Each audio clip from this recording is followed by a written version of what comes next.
En estos momentos vamos a escuchar la palabra de Dios. Dispón tu corazón para que el mensaje llegue hasta lo más profundo de tu ser.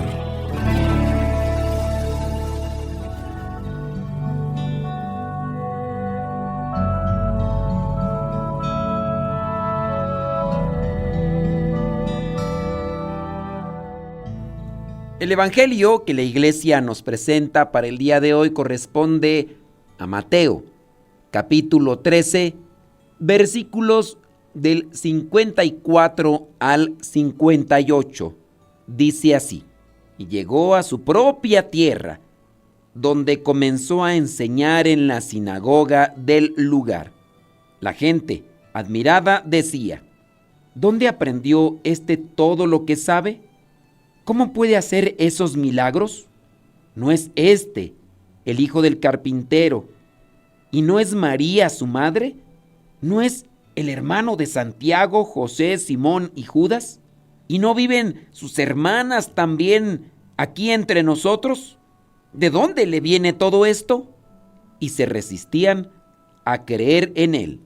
Pero Jesús les dijo: en todas partes se honra a un profeta, menos en su propia tierra y en su propia casa. Y no hizo allí muchos milagros, porque aquella gente no tenía fe en él. Palabra de Dios. Te alabamos, Señor. Señor Jesucristo, nuestro divino Salvador, gracias te damos por tu infinito amor. Te escuchamos en la palabra, te recibimos y adoramos en la Eucaristía. Te servimos en los hermanos.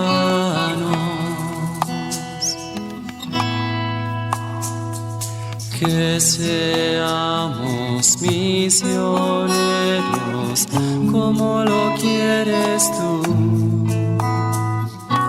enseñando a los hombres el fuego de tu amor. Este fragmento del Evangelio de Mateo nos relata la visita que el mismo Jesús hizo a donde vivía él antes. Y ahí en la sinagoga de ese lugar se puso a enseñar, se puso a predicar. Y dice que la gente le oía y incluso se llegaban a extrañar o también a admirar de sus enseñanzas, porque pues lo habían conocido en su infancia, en su juventud.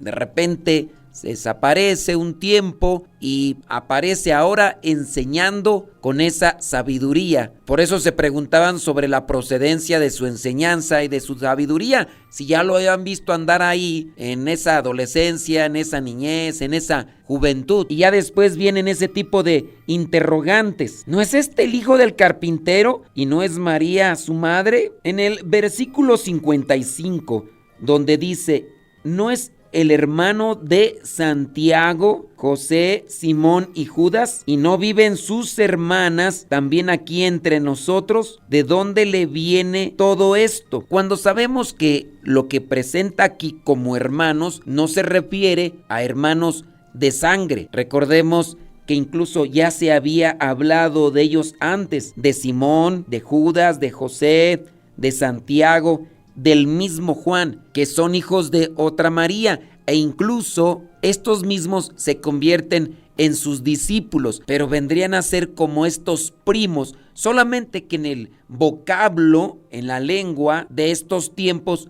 todavía no existe la palabra primo, sobrino, sobrina, cuñada, cuñado, ni tampoco nuera. La palabra hermano engloba todo esto, son sus hermanos. Podemos irnos a mirar el original en griego y así incluso podríamos sacar otros pasajes. Solamente es para que los que no sabían no se vayan a confundir. Para poder interpretar la palabra de Dios también hay que tener conocimiento de los idiomas en los que fue escrita la Biblia: griego, hebreo y un poco de arameo y entendiendo el griego de aquellos tiempos. Recordarán los Boanerges, los hijos del trueno, Santiago el mayor, que fue el primero de los apóstoles que murió mártir, y Juan y Andrés, que eran discípulos de Juan el Bautista. Santiago y Juan, hermanos. Andrés y Pedro, hermanos. Pero ellos, obviamente, Pedro y Andrés no eran parientes de Jesús.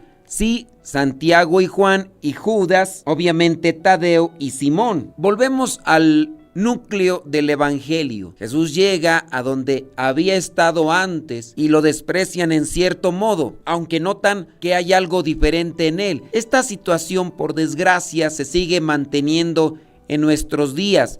La situación de desconcierto, de desprecio para con las personas que están teniendo un cambio en su manera de vivir y están acercándose a las cosas de Dios. Qué difícil de verdad nos resulta admitir o aceptar todo lo bueno de los demás. Desde aquellos tiempos hasta nuestra actualidad, pocas veces valoramos, felicitamos. No somos de los que manifestamos regocijo y alegría con aquellas personas que han sobresalido, a menos, que seamos muy cercanos y que exista un cariño vivo por esta persona. Nos es difícil admitir lo bueno de las demás personas, y más cuando el hacerlo puede dejar en evidencia nuestra ignorancia. Ahí es cuando nos cuesta más admitir lo bueno, el progreso de los demás. Puede ser que incluso hasta la misma envidia nos lleve a decir o a sugerir cosas con tal de difamar o con tal de menospreciar el progreso que tuvo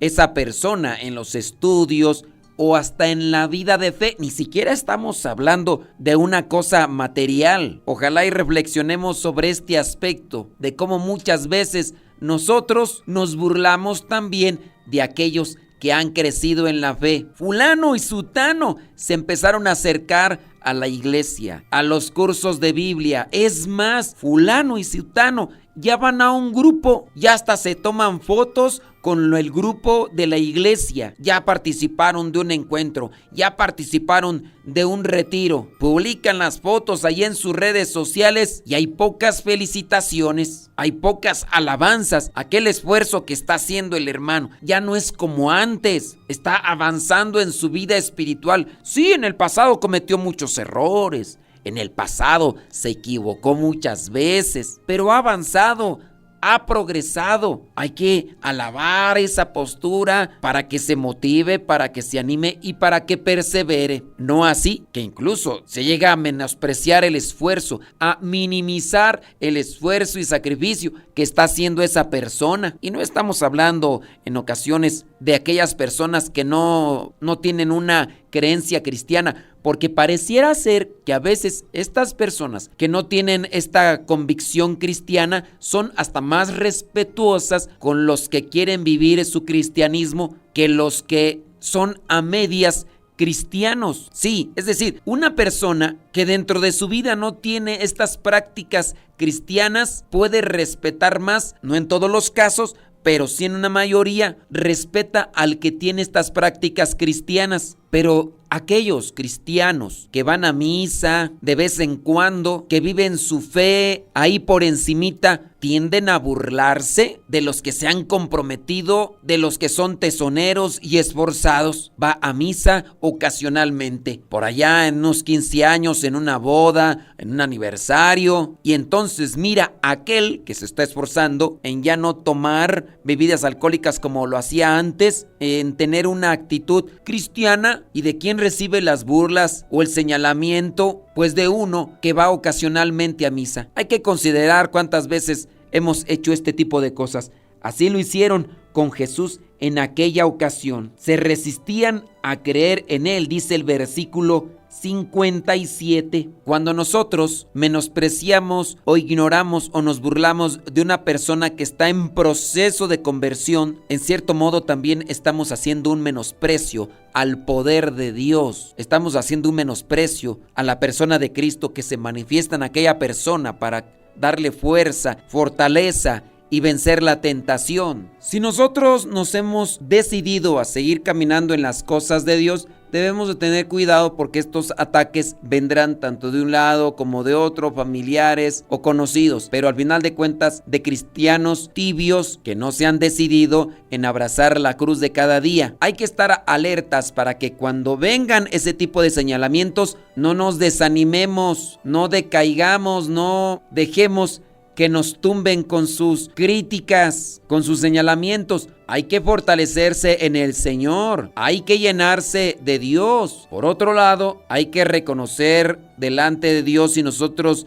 nos hemos burlado o hemos hecho un señalamiento a aquel que ha decidido seguir a Dios más de cerca. Hay que también animar a la persona para que siga adelante, para que abrace la cruz con mucho amor, que se sostenga de su gracia para que se mantenga firme y ayude a muchas personas. Hemos felicitado, hemos animado a los que están participando. No vaya a ser que el esposo quiera hacer un cambio en su manera de vivir y que la esposa lo esté ridiculizando o le esté diciendo no la vas a hacer, no vas a aguantar. Hipócrita, nada más lo haces para llamar la atención, eres un cínico. Y puede ser, o el esposo que podría también estar haciendo el señalamiento a la esposa, o los padres de familia para con los hijos, aquel hijo que quiere hacer un cambio en un esquema ya repetido dentro de la familia, que ya son pareciera ser patrones de conducta tóxicos o nocivos por los vicios,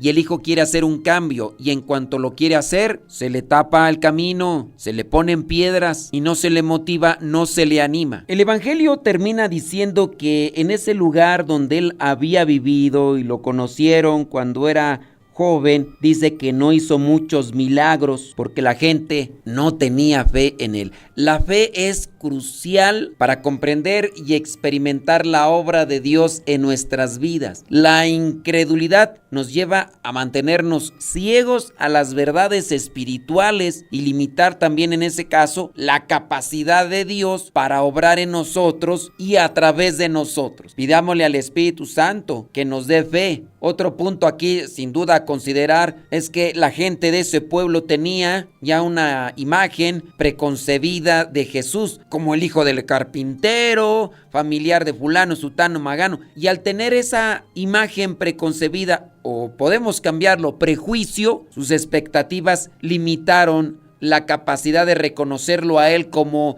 el Mesías, y así a su vez impidieron que hiciera milagros. Los prejuicios que tantas veces nos han afectado a muchos. Esto nos recuerda entonces que no hay que juzgar a las personas por su origen o su apariencia. Veamos sus acciones, veamos sus palabras. Jesús hablaba con sabiduría, la gente estaba admirada, pero ¿de dónde le viene todo esto? El rechazo entonces que están haciendo hacia Jesús estos conocidos e incluso estos familiares es también un recordatorio de que a veces aquellos que están más cerca de nosotros pueden ser los más difíciles de convencer cuando se trata de cuestiones espirituales. Que el Espíritu Santo nos dé fortaleza a nosotros, los que hemos decidido ya seguir de cerca a Cristo, y que también nos ilumine para reconocer si hemos cometido algún tipo de atropello con alguna persona que ha decidido cambiar en sus vidas siguiendo a Cristo. Apoyarlo, animarlo,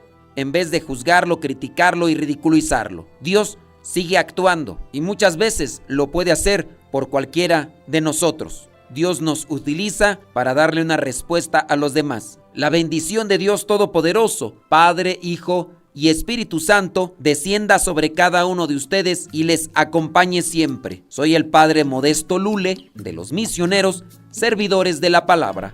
Vayamos a vivir el Evangelio. Lámpara es tu palabra para mis pasos, luz en mi sendero. Lámpara es tu palabra para mis pasos, luz en mi sendero. Luz, tu palabra es la luz. Luz, tu palabra es la luz. Yo guardaré tus justos mandamientos. Señor, dame vida según tu promesa. Lámpara es tu palabra para mis pasos, luz en mi sendero. Lámpara es tu palabra para mis pasos, luz en mi sendero. Luz, tu palabra es la luz. Luz, tu palabra es la luz. Mi vida, Señor, está siempre en peligro. Señor, sal al camino e invítanos de nuevo a trabajar en tu viña. Señor, sal al camino e invítanos de nuevo a trabajar en tu viña. No importa a qué hora, no importa a qué precio, nuestra paga eres tú y tu reino, y tu reino. Los primeros serán últimos, los últimos serán primeros. Señor, sal al camino e invítanos de nuevo a trabajar en tu viña. Señor, sal al camino e invítanos de nuevo a trabajar en tu viña. No importa a qué hora, no importa a qué precio,